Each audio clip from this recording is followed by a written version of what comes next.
Recording is on. Salut à tous, c'est Pank Dachano, bienvenue sur cette deuxième partie avec Brice Lemaire où on parle là d'histoire, on va parler un petit peu d'hypnose dentaire et puis on va parler un peu des projets qu'il a, des livres qu'il a en tête, des livres qu'il a traduits et puis j'ai 2-3 petites questions encore à lui poser à ces sujets-là. Alors, est-ce que tu peux un petit peu me dire, toi, la différence que tu ressens avec l'hypnose dentaire par rapport à l'hypnose de façon générale? Quelle est la spécificité, ça sera plus simple comme ça, de l'hypnose dentaire pour toi par rapport en plus à toute la pratique que tu as et à toutes les connaissances que tu as accumulées des différents auteurs? Alors, spécificité de l'hypnose dentaire, je dirais, c'est la gestion de la transe. Voilà. Ouais. C'est-à-dire, quand tu fais de l'hypnose opératoire, il faut savoir parfaitement gérer l'hypnose, le management, c'est-à-dire induction, approfondissement, gérer la transe profonde, somnambulique, la transe profonde stuporeuse en fonction des indications dont tu vas avoir besoin. Voilà. Donc, il y a ce côté vraiment hypnose opératoire. Le but, c'est que le patient, si tu veux, il soit dans un état de bien-être et de détente pendant tout le traitement. Après, tu peux rajouter toutes les subtilités des phénomènes hypnotiques que tu vas obtenir, de l'amnésie, de l'hypnoanalgésie, du accès, tout ce que tu veux. Mais dans l'idée, si tu veux, c'est changer le regard du patient sur le dentiste. Personne n'aime aller chez le dentiste. Donc, si tu donnes un outil, c'est pour ça que je parlais de CAD tout à l'heure, qui permet d'être soigné dans les meilleures conditions, aussi bien pour les patients que pour l'équipe soignante, évidemment, les gens, tu leur tends la perche, ils y vont. Ça, c'est une première chose. Après, en m'intéressant spécifiquement à l'hypnose dentaire, il y a quand même quelques ouvrages fondateurs. Tu as le tout premier, c'est en 1948, c'est Stolzenberg. Après, tu as le Moss, qui est le grand classique souvent cité, qui est Hypnodontix. Voilà. Après, tu as le Shaw. Après, tu as très peu d'ouvrages. Pourtant, c'était enseigné dans les facs, tu vois, dans le Michigan, mais assez peu d'ouvrages. J'ai quelques workbooks de faculté. Tu as eu un grand praticien français en implantologie, Raphaël Cherchev, qui a écrit un très bel ouvrage, l'hypnosophrologie en art dentaire. Et puis après, il y a vraiment un gap, et il faut tomber dans les années 2000 avec Simons en Angleterre, Beryl Comar, qui a écrit un bon bouquin. Oui, Beryl, ouais. Voilà, Hypnodontix. Et puis après, nous, on avait sorti, entre guillemets, ce bouquin un peu pour la fac, pour mettre en avant le DU et le travail qu'on faisait à la fac. Voilà, sachant que le travail à la fac, il y avait un travail à la fois d'enseignement et puis en même temps un travail de recherche parce qu'on prend des étudiants qui font des thèses en hypnose. Voilà. Et ça, c'est intéressant qu'il y ait une reconnaissance au niveau sur le plan médical et scientifique et que ça prenne une assise, tu vois, parce que même si tu as eu le rapport de l'INSERM en 2015, là, je vois encore le congrès de l'année dernière et le prochain congrès de l'ADF, qui est l'association dentaire française, il y a zéro hypnose. J'ai fait une présentation il y a quelques années. Et l'hypnose dentaire, comme tu dis, il y a quelques organismes français, Hypnotif et compagnie, tu vois, dans l'hypnose, etc. Mais c'est que de l'hypnose, on va dire, néo-ericksonienne. C'est du conversationnel, etc. C'est pas de l'hypnose opératoire. Et le côté thérapeutique, il est vraiment, ça reste à de l'hypnose communicationnelle, tu vois. Voilà. Comment t'expliques que l'Hellmanien n'est pas plus percé en France notamment dans ces notions spécifiques? Tu vois, j'avais déjà trouvé que dans l'hypnose médicale, qu'on soit revenu grâce à la Belgique à reprendre quand même de l'hypnoanalgésie, voire de l'hypnoanesthésie, mais c'est très ericksonien. Comment t'expliques que ce ne soit pas le courant plus direct qui a quand même prédominé aux États-Unis dans ces modèles d'accompagnement en anesthésie ou analgésie médicale ou en dentisterie? Pourquoi nous, on a fait cette rupture-là, quoi? Comment toi, tu peux l'expliquer, sachant que factuellement, moi, j'ai vu certaines de tes vidéos et j'ai trouvé ça génial, la manière dont tu faisais en fait une séance d'une simplicité, entre guillemets, on revient sur le truc de tout à l'heure. En tout cas, c'est très épuré, même si techniquement, il y a plein d'éléments qui sont mis en place. Ça va assez vite. Ça fonctionne dès la première séance, comme tu m'avais expliqué. Bon, tu mets un tout petit peu plus de temps et après, c'est des réactivations d'ancrage et tout un travail. Comment t'expliques qu'on soit encore sur de l'hypno-PNL plutôt que quelque chose d'aussi consistant que ce que tu peux proposer ou ce que de façon générale en hypnose directe, hellmanienne, anglo-saxonne, on peut trouver? Pourquoi en France, à ton avis, on en est encore là? À mon avis, ce n'est pas une question spécifique à l'art dentaire, c'est une question spécifique à l'hypnose en général. Pourquoi l'hypnose française ne s'intéresse pas à l'hypnose anglo-saxonne alors qu'elle a un siècle d'avance? À mon sens, c'est tout simplement lié au fait que les Français sont très mauvais en anglais. Il ne faut pas chercher D'accord. plus loin. C'est-à-dire, Ok. ils ne lisent pas en français, ils n'écoutent pas en anglais. Donc voilà, donc du coup, bah, tu accumules, tu vas un peu dans tu lis ce qui a été traduit, et il y a très très peu d'ouvrages qui ont été traduits de l'hypnose médicale. L'hypnose hellmanienne, tu vois, quand tu parles aux États-Unis, là j'étais à l'IMDHA, c'est que la troisième génération, tu vois, c'est les Hunter, Ouais. c'est les Heimer, c'est les Stockwell, c'est que des gens qui ont eu des grands maîtres de l'hypnose comme Tebbets, comme McGill, etc. Et qui te disent, ben, nous, la base de l'hypnose médicale, c'est Hellman. Ouais. Voilà, c'est la base. Et puis après, ce qui est intéressant avec Hellman, c'est que tu peux rajouter tout ce que tu veux avec Hellman. C'est-à-dire, tu peux faire de la PNL, parce que tu as le management de la transe, tu vois. Tu as compris comment fonctionnait la transe profonde, comment tu l'induisais, comment, etc. Donc, tu as tous les outils pour manager la transe, et après, tu rajoutes ce que tu veux. Et moi, j'intègre plein d'autres techniques, beaucoup de techniques non verbales, notamment, qui viennent par exemple du magnétisme, des trucs un peu farfelus, tu vois, mais qui sont très, très puissantes. Et je pense que moi, l'idée que j'en ai, c'est que finalement, cette absence de bonne connaissance de l'anglais vraiment a nuit à cette ouverture d'esprit de l'hypnose. Et surtout sur le plan médical, ou sur le plan médical, tu vois, quand tu vois par exemple ce que faisait Kruger dans les années Oui. 50 en hypnoanesthésie, et quand tu vois ce qui est fait maintenant en hypnosédation, Ouais. te dire waouh, il y a un gap, tu vois. Ouais. Ouais. Et quand même, tu vois, il faut vraiment étudier ces auteurs-là, les voir. Et puis, alors on peut plus se former par eux, mais il faut toujours chercher les vieux, les anciens qui ont travaillé avec eux Ouais. pour avoir le maximum d'infos. Et moi, c'est pour ça, le message que je donnerais, c'est toujours aller à la source. Voilà. Si tu t'intéresses à Erickson, plutôt que d'aller dans une école néo-ericksonienne qui va t'expliquer des choses qui n'ont plus rien à voir avec ce que faisait Erickson, pareil pour une école hellmanienne, etc., tu vas chercher l'info à la source. C'est-à-dire, tu lis Erickson dans le texte, tu lis Hellman dans le texte, tu lis McGill dans le texte, tu regardes les vidéos et tu te fais toi-même ta propre opinion, toi-même tes propres outils, etc. Tu vois, je pense qu'il y a vraiment un travail d'appropriation. Pour moi, l'hypnose, c'est un art, donc il y a vraiment un travail d'appropriation. Quand j'étudie l'hypnose, j'étudie vraiment de façon scientifique, comme une science, je lis, je bouquine beaucoup, etc. Mais par contre, quand je le pratique, et pour moi l'hypnose, c'est que de la pratique, c'est vraiment comme un art. Donc comme un art, ben, il y a un travail d'appropriation, et en même temps, il faut être vachement curieux, ouvert, passionné, et puis essayer plein de trucs. Moi, j'avais la chance, tu vois, de pouvoir lire, et puis le lendemain, je suis au cabinet, ben, je vais pouvoir essayer tel truc, je me dis, tiens, ça me convient. C'est pas que ça marche ou ça marche pas, mais ça me convient, ça me plaît, je l'intègre, ou bien je l'intégrerai un peu plus tard dans ma pratique.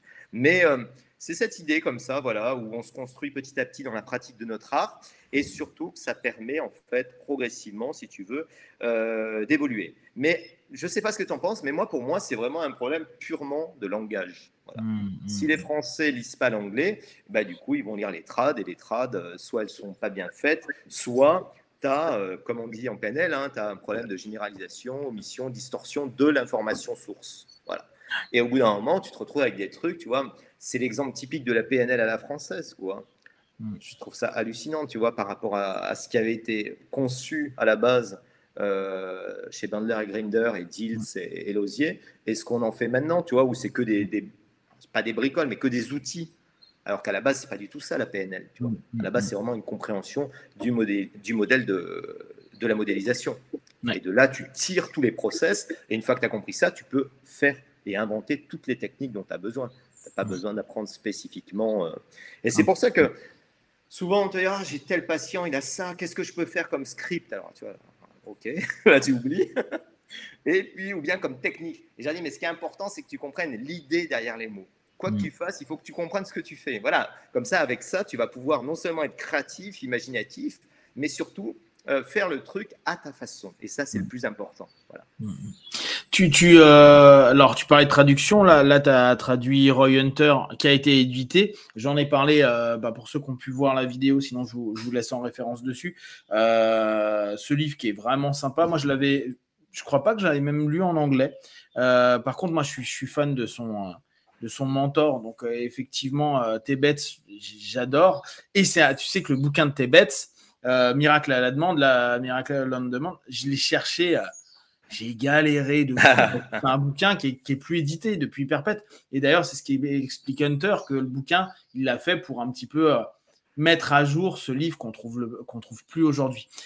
Qu'est-ce qui a fait que t'es sélectionné ce bouquin-là, par exemple, sachant que tu traduis beaucoup de bouquins, sachant que tu avais traduit celui de Dave Hellman et que ça allait arriver en français, parce que ça, régulièrement, on me dit bon, quand est-ce que ça arrive? Et j'avais teasé en disant ouais, ça avance. Et dernièrement, j'ai dit ouais, bon, on oublie, parce qu'on en a reparlé avec Butler, avec la famille Hellman et tout ça, un bordel incroyable. Ah ouais. Je pense qu'on l'aura jamais en français. Hein. Non. Donc, qu'est-ce qui fait que tu as traduit, par exemple, un Roy Hunter? Comment tu l'as sélectionné? Et après, tiens, ça me fait rebondir aux petits ouvrages que tu partages, qu'on peut trouver sur Amazon, où tu as fait les best practices de Hellman. Donc, on rebondira là-dessus après. Allez. Comment tu as sélectionné Hunter, par exemple? Qu'est-ce qui t'a Alors, écoute. Alors déjà, bon, moi, pour la faire courte, mais l'approche d'Hellman que j'avais, c'est l'approche de Jerry Kine. Ouais. Voilà. Donc, j'avais vu les vidéos, etc. Après, j'avais fait la formation avec lui quand on était venu à Zurich. Et puis, si tu veux, donc pour moi, l'hypnose hellmanienne, c'était Jerry Kine. Et puis, quand j'écris ce bouquin sur l'histoire de l'hypnose, j'avais besoin d'infos bibliographiques sur Dave Hellman. Donc, je contacte Larry Hellman. Et Larry Hellman, homme charmant, me donne plein de détails sur etc. Il me dit, mais tu sais, tu devrais t'intéresser à l'hypnose hellmanienne. Alors, je dis, bah, écoute, t'es gentil, mais ça fait un peu 20 ans que j'en fais. Et puis, je connais bien Jerry Kine. Il me dit, ah ouais, non, mais c'est pas pareil, ça n'a rien à voir. Ouais. En fait, il y a un iota énorme entre l'hypnose kinienne et l'hypnose hellmanienne. Ouais. Et donc là, j'ai fait la formation avec Larry Hellman et surtout, j'ai travaillé vraiment, comme je disais, aller à la source sur ce que faisait réellement Hellman. Et effectivement, il y a un iota entre l'hypnose kinienne et l'hypnose hellmanienne. Ça n'a rien à voir. Aussi bien au niveau de la forme que du fond, au niveau du contenu que de la façon de faire. Tu vois, dans toutes les techniques. Donc, l'avantage quand tu l'as fait, quand tu es trainer pour Dave Hellman Hypnosis Institute, c'est que tu as accès à un fonds d'information. Moi, en plus, j'avais plein de bootlegs issus de la CHE avec Gil Boyne de Hellman, des audios. Donc, j'ai tout transcrit en anglais et tout traduit en français pour créer l'enseignement pour le Dave Hellman Hypnosis Institute. Et l'idée, ça a été vraiment de donner ce que faisait Hellman. Après, il y aura des distorsions, peu importe, je m'en fiche. Les gens se l'approprieront. Mais à un moment donné, il y aura eu, voilà, on vraiment vous explique ce qu'a fait Hellman. Et là, il y a les e-books qui sont sortis, Dave Hellman Induction, les best practices. Et il y a les derniers qui sortent à la rentrée, là, une dizaine sur les cours en hypnose médicale de Dave Hellman. Et après, c'est tout. Parce qu'en fait, il y aura tout. Toute l'hypnose hellmanienne pure et dure, tu vois. Donc ça, c'est un travail, on va dire, un peu historique, mais en même temps de transmission qui est super sympa parce que tu es vraiment au plus près de la source. Après, moi, j'avais traduit hypnothérapie, perso. On ne reviendra pas sur les imbroglios en termes d'ayant droit. C'est pas, pour l'instant, on ne peut pas le sortir en français. Voilà, donc il est traduit, mais on ne peut pas le sortir en français parce que les descendants de Dave Hellman, du côté de Bob, etc., et de sa femme maintenant, sont trop dans un imbroglio, on va dire, juridique, donc c'est pas possible. Donc du coup, parmi les ouvrages qui, moi, me paraissaient extraordinaires et qui, pour moi, étaient vraiment... Tu vois, je lis beaucoup d'hypnose, je lis ce qui sort. Quand je lis ce qui sort, je me dis, bah, quand même, il y a vraiment des ouvrages fondateurs, tu vois, de l'hypnose qui devraient être traduits. Alors, je pense aux Tibets. Moi, si tu veux, je te passerai le Miracle on Demand, etc. Mais c'est très Boyne, en fait. Hein. Ça ressemble à Transforming Therapy. Tu as beaucoup de sessions retranscrites. Voilà. Après, il a écrit un petit bouquin qui est extraordinaire sur l'auto-hypnose, Tibets. Si tu peux le trouver, ça c'est extraordinaire. Ah, je l'ai. Et puis, pour moi, tu vois, parmi les ouvrages que j'ai lus sur ces, on va dire, 10 dernières années, qui me semblaient vraiment fondateurs de l'hypnose médicale contemporaine et de l'hypnothérapie, tu avais les ouvrages de Roy Hunter. Le premier, l'art de l'hypnose, que j'ai traduit, je l'ai traduit parce que c'était le premier, mais à mon sens, c'est pas le plus passionnant. Les plus passionnants, parce que c'est vraiment les bases. Donc, tu découvres, tu apprends, etc. C'est super intéressant, mais le plus intéressant, à mon sens, c'est le deuxième, c'est l'art de l'hypnothérapie. Voilà. Après, il en a fait deux, un sur les parts thérapie, un sur les régressions, qui sont très intéressants, plus spécifiques dans les techniques, tu vois. Et après, un sur l'auto-hypnose, qui est un peu long, mais intéressant. Enfin, un peu long. Je pense qu'en auto-hypnose, tu peux faire des choses plus simples et plus courtes. Et après, un bouquin sur l'hypnose spirituelle. Donc, pour moi, c'est vraiment, ça fait partie des auteurs, tu vois, comme Shelley Stockwell, que je lis, que je relis, comme McGill, etc. Après, il y aurait tellement d'ouvrages à traduire. Tu aurais des trucs de Kruger en hypnose médicale qui sont hyper Ouais, hyper j'en ai un ou intéressants, deux. tu vois. Voilà, ça, c'est Ils sont top. Alors actuellement, là, je continue donc avec Hunter. Donc j'espère que celui-ci se vendra bien, de façon à ce que l'éditeur, dans Ouais. un an, se dise bah, tiens, si on fait la suite, ça pourrait être intéressant. Parce que l'art de l'hypnothérapie, le suivant, est génial. Tu as toutes les stratégies utiles en hypnothérapie. Là, donc ça c'est officiel, j'ai la traduction en cours d'un ouvrage de Monica Dahl, Monica Ah Diersdal. oui. Ouais, ouais. Ouais. Alors elle, Ça a c'est réussi, ouais. ouais, sacrée nana, hein, parce que Ouais. elle a bossé avec McGill, justement. Mm. Ensuite, elle a été l'élève de Boyne pendant 20 ans. Ensuite, enfin, bah, elle a 70 ballets, elle a bossé avec tout le Gotha de l'hypnose américaine. Et surtout, elle a fait un ouvrage de référence pour l'IMDHA, qui est Société d'hypnose, International Medical Dental Hypnosization, où tu as vraiment, c'est le premier bouquin, Hypnosant, toutes les bases de l'hypnose. Voilà. Et moi, je reviens toujours au basique, tu vois, parce que dans ces trucs-là, il y a vraiment des pépites et il y a des choses que tu dois connaître et maîtriser parfaitement pour avoir la liberté ensuite de t'en affranchir et d'aller ailleurs ou d'aller plus vite, peu importe. Mais quand tu as vraiment compris les bases, après, tu peux faire ce que tu veux. Et Ouais. elle a sorti 4 ouvrages, et pour moi, ces 4 ouvrages, c'est pareil, tu vois, c'est vraiment fondateur de l'hypnose médicale contemporaine. Toutes les stratégies à l'intérieur, c'est des trucs extra. Donc, il y aura ça, donc Hunter, ça. Ensuite, en égo avec Shelley Stockwell, j'aimerais bien traduire le McGill, voilà. Ouais. Encyclopédia, hypnothérapie. Alors, pas tout de suite, là, parce que là, j'ai un peu de boulot, donc ça serait plutôt Là, ça va être un peu long. 2023-2024. Puis il fait Ouais. un peu 1000 pages, voilà. Ouais, Mais ouais, ça, pour ouais. moi, c'est un ouvrage tellement beau, tu vois, tellement Ouais, remarquable. ouais. Et puis après, qu'est-ce que j'avais en tête aussi? Transforming Therapy, tu Oh t'as. non, non, non. Non, le problème, Oh, tu vois, non, non. alors, la semaine dernière, j'étais avec Sharon à Londres et Ouais. on a fait 2 jours de séminaire là. Ah Et oui, alors attendez, parce que là, il a fait ça quand même à la Royal Medical Society of Medicine. Ouais, c'est Ouais, ouais, ça. ouais. Là, c'est du sérieux. Là, on blague plus. Là, on est au. Ouais, non, non, je plaisante, mais alors, tu vois, ce qui est extraordinaire dans l'hypnose anglo-saxonne, c'est que arrive un bonhomme comme ça qui commence à me parler, et ce mec, après, j'ai appris que c'était Sir Charles Montagu, donc anobli par par la Ouais, reine. ouais. Et ce mec, en fait, c'est l'alter ego de John Butler. Ah ouais? Et ils ont travaillé ensemble pendant 20 ans avec Gil Boyne, ça a été son élève. Trop Et c'est le bien. mec qui vient te voir en séminaire, toi, Ouais. 2 jours, parce qu'il dit ah, c'est sympa de voir des jeunes qui font de l'hypnose, tu vois. C'est génial. Génial, quoi, tu C'est vois. Et génial. le mec te raconte des anecdotes sur. Parce qu'il a. Pareil, il a travaillé avec Hormone, il a travaillé avec Guy. Ah, ouais. Ensuite, enfin, tu vois, c'est extra de rencontrer des gens comme ça. Et puis d'une humilité. Le mec, tout juste, s'il vient pas se présenter à la fin, tu vois. Et alors que derrière lui. Alors, tout ça pour te dire que le problème des transforming thérapies, c'est que. Et j'en parlais avec Sharon, qui a été donc l'élève vraiment de la plus ancienne de Butler. Elle dit voilà, Gilboyne, il faisait ça intuitivement. Et c'était un très mauvais professeur. John, il a tout décortiqué pour comprendre comment ça fonctionne, mais il a du mal à l'enseigner. Et elle a vraiment bien travaillé sur ce qu'a enseigné John Butler et elle arrive à expliquer comment ça fonctionne. Mais le problème des transforming therapy, je t'enverrai la démo parce que c'était chouette, c'est que c'est un sens de l'impro extraordinaire. Ouais. Il faut avoir un gros background en hypnose, plein d'outils psychothérapeutiques qui surgissent comme ça. À moi, à mon sens, c'est l'une des formes de thérapie les plus extraordinaires que tu puisses avoir.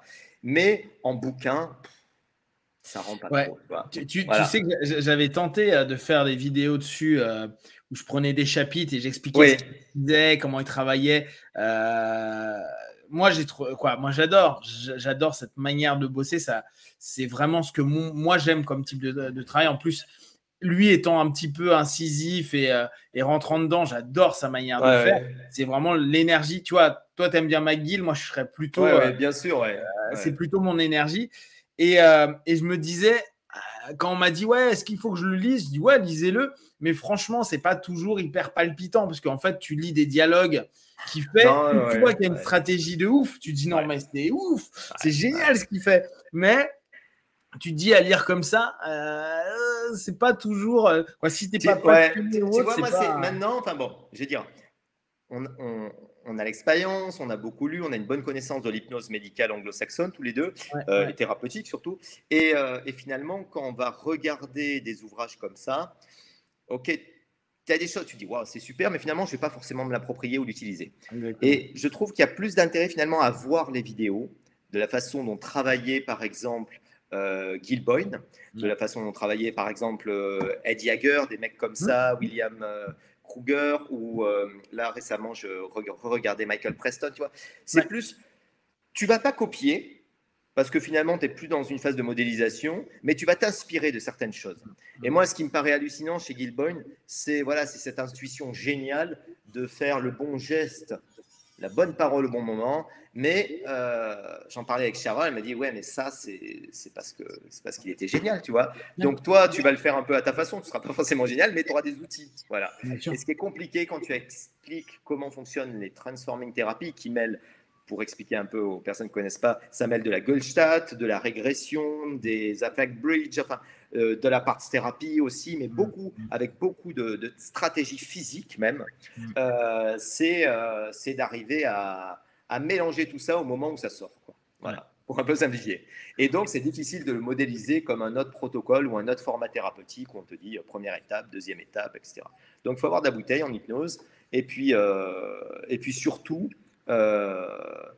ouais, moi je pense que au plus, il faut regarder. Voilà. Il faut beaucoup voir de vidéos pour comprendre qu'est-ce qu'il avait dans sa façon de faire et pas forcément vouloir copier, mais s'inspirer. Ça, c'est intéressant.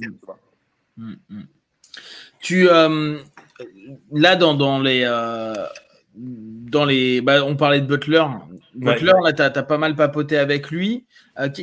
Alors, je reviens dessus parce que les gens ils se rendent pas compte. Butler, je vous avais fait une série de vidéos dessus quand j'étais allé me former chez lui. Lui, il a divisé en fait en 4 cours le transforming therapy. Un sur les inductions, une hypnose médicale, un hypnose, je ne sais même plus. Je crois qu'il fait d'auto-self-hypnosis. Ouais, et puis il y en a une, c'est hypnose et psychothérapie, entre guillemets, etc. Donc en gros, tout ça, c'est les 4 séminaires. Vous pouvez les retrouver. Je vous avais fait des feedbacks à chaque jour. John, tu m'avais dit qu'il t'avait impressionné quand tu savais qu'en fait, c'était un bourreau de travail et que il faisait sa journée de boulot, de formation, puis après, jusqu'à 1h du matin, il recevait des personnes pour continuer à mettre en pratique. Qu'est-ce qui t'a marqué le plus? Parce que c'est vrai que Butler, il est assez marrant. Quand on ne le connaît pas, moi, il avait vachement accroché avec moi, qu'on avait beaucoup accroché, parce qu'on avait le lien commun avec les arts martiaux, parce qu'on avait pas mal de trucs qui étaient en commun. Mais c'est vrai que sinon, tu as l'impression que c'est un gars, j'allais dire, tout gris, qui dit pas grand quoi, qui est super bon dans son truc, mais qui après il communique pas forcément plus que ça. Qu'est-ce qui t'a marqué chez Butler, outre que c'est en plus un monstre de travail?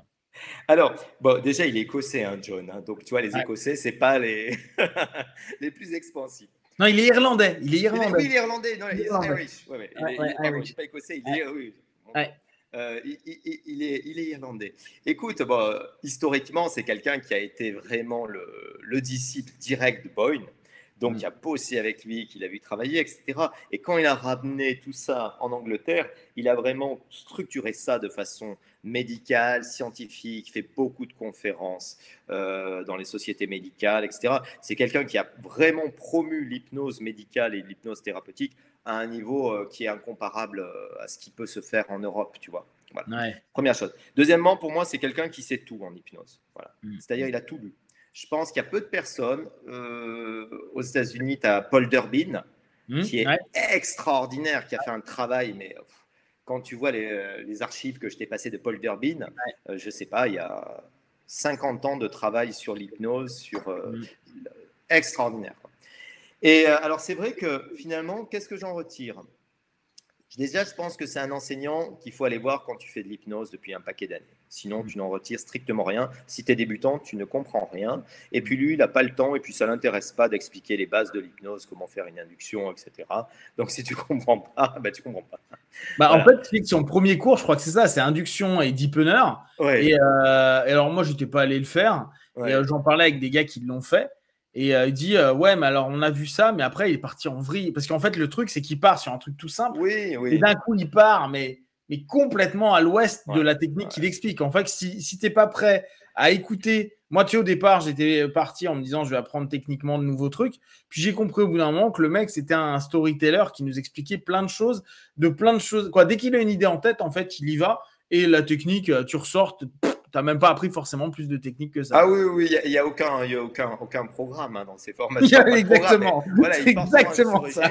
Et puis, c'est une telle source de connaissances qui peut alimenter pendant 2 heures pour t'expliquer ce qu'est un deep nerd ou j'en sais rien. Mais voilà, il faut le prendre comme ça. Donc, moi, ce que je respecte profondément, si tu veux, c'est l'homme en tant que travailleur vraiment de l'hypnose. C'est-à-dire, c'est quelqu'un qui a plus de 70 ans et qui continue à avoir entre 10, 15, 20 patients par jour, tu vois, en hypnose, qui ensuite va continuer à faire de la formation. Et moi, j'en parlais avec Sharon, tu vois, je disais, mais parce que j'ai dit, bon, ben, on propose à John de se joindre à nous. Elle me fait, ah, mais non, mais laisse tomber, John, avant 3 heures du matin, il n'est pas couché, quoi. Et donc, tu vois, c'est quand même quelqu'un et qui se dit, tant que je suis formateur, j'ai des patients. Ça, c'est essentiel. Et ça, c'est essentiel. C'est-à-dire qu'il ne conçoit pas d'être formateur en hypnose si tu n'as pas de patients. Et puis, c'est un bourreau de travail. Et puis, il y a la SCHE qui lui prend un travail dingue. Donc, t'es déjà allé à une de ces conventions là, SCHE là, parce que moi je voulais en faire une fois. Je m'étais dit j'aimerais bien aller voir une de ces conventions et je lui avais demandé et il m'avait dit ouais c'est sympa mais c'est un peu le foutoir. Quoi. Il dit je lui ai dit parce que moi ça m'intéresserait bien de venir à un de ces 4. Il me dit ouais c'est bien mais tu vois je le sentais pas hyper. Alors il exaltait pas tu vois. Ouais. Moi je suis inscrit à trois sociétés, la NGH. Ouais. l'IMDHA et la CHE. La NGH, j'y vais plus depuis des années parce que le programme me fait pas triper déjà et puis c'est vraiment vieillissant et tu sens que c'est une société qui historiquement été la première mais maintenant qui a du mal à se renouveler et il y a toujours les dinosaures, les Don Motin, les machins, les trucs, etc. La CHE, j'y vais en septembre, c'est à Las Vegas. J'y vais parce que je fais une lecture et un workshop. Une lecture sur l'histoire de la régression, qui a eu le premier l'idée de la régression en hypnothérapie. Et ensuite, j'ai fait un workshop, ça va être rigolo, où on fait toutes les inductions historiques. Voilà. Donc, on va faire vraiment des trucs, et ça, je fais avec Sharon. Donc, j'y vais en septembre. Du coup, j'y vais quand même pour 3 jours, tu vois, pour Las Vegas, je ne vais pas y aller juste en one shot. Donc, j'ai vu le programme. C'est comme toutes ces sociétés d'hypnose, c'est-à-dire que tu ne vas pas en te disant bon, je vais apprendre. Non, tu vas rencontrer des personnes. Et finalement, moi, ce qui me compte plus, ça va être les personnes que je vais rencontrer, les échanges, l'énergie, comme on disait, un peu ce qui se passe en off, plutôt que si tu vas dans une idée, je vais me former en hypnose sur 3 jours en rencontrant. Non, ça ne marchera pas. Tu vois, là, j'étais à l'IMDHA, on était allé avec Chloé au mois de mai, là, à Orlando. Et finalement, les super trucs qu'on a vus, c'est un peu des surprises. Et quand on a vu des trucs qu'on attendait, on est sorti, ok, d'accord. Voilà. Donc, je pense qu'il faut plus y aller pour voir l'énergie des personnes que tu rencontres, bien sûr. Leur façon d'être, leur façon de faire, plus qu'en ayant… À ce moment-là, il vaut mieux faire des trainings, tu vois, que des séminaires. Là, le programme, tu le regarderas de la CHE en septembre. Il y a des trucs sympas. Il y a John Butler qui fait pas mal de trucs. Moi, je vais aller voir Randall Churchill aussi parce qu'il fait des démos. Ça, c'est quand même, tu vois, l'une des rares personnes que j'ai pas vues. Après, tu as tous les classiques. Tu vas avoir du Roy Hunter, Bruceheimer, Shelley Stockwell, tous ceux qui tournent. Après, tu vois, par exemple, moi, il y a des Shelley Stockwell, ça vaut le coup de la voir, quel que soit le sujet. Parce qu'elle a une énergie incroyable, elle a une drôlerie phénoménale. Et tu sais que tu vas passer 2 heures extraordinaires. Et après, il y a d'autres personnes, inversement, dont je ne citerai pas le nom, où il vaut mieux lire leurs livres qu'aller les voir en conf. Un livre qui a été édité récemment chez Satas, en l'occurrence. Voilà. On dira rien de plus. On dira rien de plus. Donc voilà, c'est un peu comme ça que je le conçois. C'est-à-dire, tu es immergé dans l'hypnose.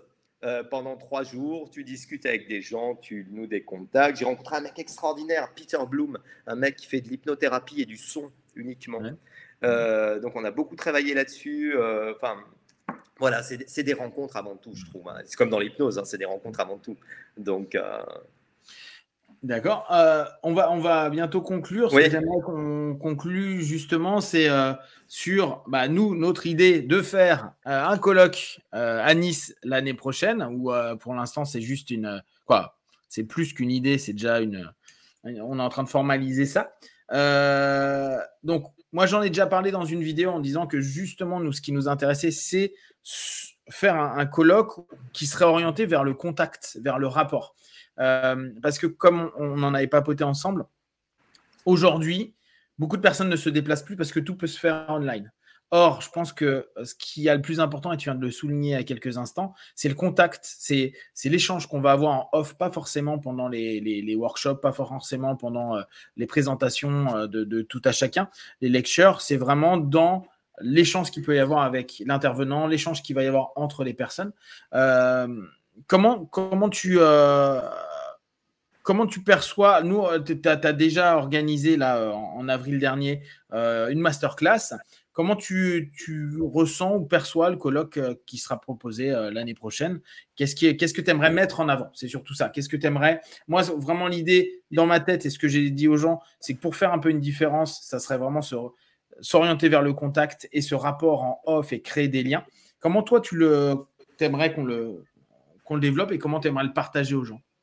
Écoute, alors, premier élément, déjà, quand on avait fait les masterclass en avril, on n'avait fait que des formats pratiques. Ouais. Et ça, les gens ont adoré parce qu'en fait, il y avait 1 heure, une technique, démonstration par l'opérateur, les gens font l'atelier et ensuite le feedback. Et ça, c'était très intéressant parce que les gens, ils sont repartis avec 15 outils, 15 techniques hypnotiques qu'ils ont pratiquées, aussi bien en tant qu'opérateur que sujet. Donc déjà, ils ont une appropriation de l'outil vu de l'intérieur et vu de l'extérieur. Ça, pour moi, c'est le plus important, d'avoir toujours cette idée de tu pars de la pratique pour aller vers la compréhension et la théorie et comprendre cette idée, l'idée que tu as fait derrière les mots que tu emploies. Ça, c'est la première chose. Donc déjà, uniquement de la pratique. Pas un conférencier qui vient pontifier et les gens l'écoutent et ils montrent rien. Pas de vidéo, pas de démo, etc. Non. Les gens, il faudra, entre guillemets, qu'ils mouillent un peu leur chemise et que, aussi bien en tant que conférencier, en tant que formateur, mais en tant que spectateur, ils travaillent en hypnose. Voilà. Donc, pratique. Deuxièmement, je ne veux pas d'un échange, et on en avait discuté, vertical, mais plutôt quelque chose de transversal. C'est-à-dire, ces conférences-là, l'idée, c'est des rencontres. Et c'est comme ça que tu apprends, les gens se rencontrent, et donc, il faut que les formateurs aussi jouent le jeu, c'est-à-dire, ils viennent encadrer les exercices, comme on l'a fait. Ensuite, à midi, ils parlent avec tout le monde. Le soir, on a un moment où on peut faire des Q&A, des questions-answers, tu vois. Voilà, c'est vraiment une émulation autour d'une réflexion sur la pratique en hypnose. Mais je veux pas d'un truc intellectuel. Moi, je suis vraiment pragmatique comme toi. Il faut que ça soit simple, pratique, efficace, que tu puisses l'utiliser le lundi en revenant du week-end. Et puis après, deuxième chose très importante, une ouverture. Voilà. Ouais. Moi, je fais de l'hypnose médicale, j'enseigne l'hypnose médicale, je fais de la street, j'en fais plus parce qu'à Nice maintenant c'est interdit, mais j'ai fait de la street hypnose. C'est interdit à Nice? C'est pas interdit, mais disons que suite aux attentats du 14 juillet, tout regroupement public dans lequel, voilà. Ah ouais. Et oui, je ne savais pas. Ouais. On avait une belle équipe de street hypnose là qui fonctionnait bien, et ça, je trouve que c'est une super école pour apprendre la gestion de la transe somnambulique que tout hypno devrait connaître. Bien sûr. Bon, on a arrêté, voilà.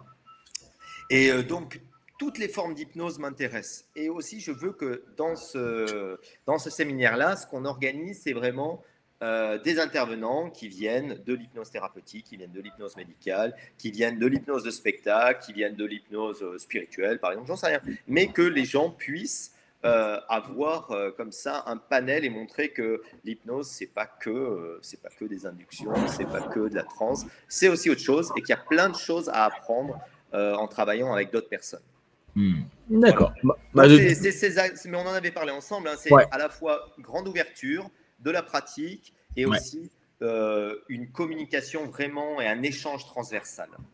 Ouais, et vous verrez, il y a des idées qui sont bien sympas, notamment si on fait le spectacle le samedi avec le débrief le dimanche. Je pense que ça peut être un vrai plus, à voir comment on va l'organiser, mais je pense que ça va donner justement cette ouverture-là en se disant « Ah, mais la magie, ça amène donc à ceci », mais ça, on peut le réexploiter aussi bien en cabinet, en hypnose de rue, un tel endroit. Ouais, on a des idées, donc vraiment n'hésitez pas, une fois qu'on a lancé tout ça, à vous inscrire et à même nous poser des questions par rapport à ça. On a déjà le lieu, je pense qu'on restera sur le même hôtel, hein, qui était vraiment super sympa. Et puis, on est au centre de Nice, quoi. Bon, il y a plein d'idées. Ça va se mettre en place. Là, on va réorganiser ça cet été. Mais on commence déjà à vous en parler parce que je pense que c'est un truc qu'on aimerait rendre régulier tous les ans, que ça devienne une habitude, mais vraiment un beau projet et surtout un bel échange pour que la communauté continue à se développer, à s'ouvrir, à casser les frontières entre les différents styles, les différentes écoles, obédiences et tout. On s'en fout complètement. Ce qu'on veut, c'est vraiment que les gens qui sont passionnés d'hypnose, qu'importe leur modalité, puissent se rencontrer à un endroit et passer un bon moment et apprendre des choses et revenir justement avec des choses très concrètes au quotidien. Et puis, juste pour finir, comme tu dis, Ouais. ce qui est très important, c'est que maintenant, on s'est rendu compte qu'on a d'autres stratégies pour apprendre l'hypnose sur Internet, Zoom, machin, etc. Ouais. Et là c'est vraiment un lieu et un endroit de rassemblement où les gens peuvent vraiment se rencontrer et échanger. Et ça, c'est fondamental dans la pratique pour grandir aussi en hypnose, parce que tu ne fais pas tout seul dans ton coin, et au bout d'un moment, quand tu es hypnothérapeute, tu as besoin aussi d'être stimulé, d'être confronté aux autres, mais pas que sur un écran d'ordinateur, de voir vraiment des vrais échanges. Et il y a une différence énorme, je trouve, entre voir de l'hypnose, voir de la démo de l'hypnose, c'est pour ça qu'il faut que ce soit pratique, en live, et le voir quand c'est même bien filmé. Il se passe plein de choses très subtiles que tu peux pas capter, à mon sens. Ouais, complètement d'accord. Donc, on vous tiendra au courant. Merci pour cet entretien. On en fera peut-être d'autres. Comme je te disais, j'aimerais qu'on en fasse après avec tous ceux qui étaient là à la masterclass et aussi avec Valérie. J'aimerais bien pour qu'on puisse avoir aussi la vision. Tous les deux, ça serait bien, toi, avec l'hypnose que vous proposez à la fac, les mindsets des apprenants, etc. Mettre vraiment en avant votre boulot parce que c'est quand même quelque chose qui est, je trouve, important, qui n'est pas toujours mis en avant vu qu'il y a beaucoup d'écoles privées. On oublie qu'il y a quand même des personnes qui se battent pour qu'à la fac, il y ait de l'hypnose et qu'il y ait des DU et qu'il y ait des choses qui soient reconnues. Et c'est génial pour nous et c'est génial pour tout le monde. Donc, on se refera certainement un petit podcast comme ça. Merci à toi. Si les gens veulent te contacter pour l'hypnose, tu peux redonner le site web. Develman Hypnosis Institute France, voilà. Donc là, il y a tous les contacts aussi bien en perso, ils peuvent me contacter par mail, je réponds, qu'aussi bien au niveau de la formation helmanienne. Et il y a même le DU, enfin tout le contenu est dans le site. Ok, nickel, je te remercie. Et puis, comme d'habitude, si vous avez des questions, des remarques, vous les partagez sur Facebook, YouTube. On y répondra le plus rapidement possible. Et comme d'habitude, de tout ce que je propose et que Brice a pu proposer, ne prenez que ce qui est bon et juste pour vous tester, observer, analyser et concluez. Be one, ciao.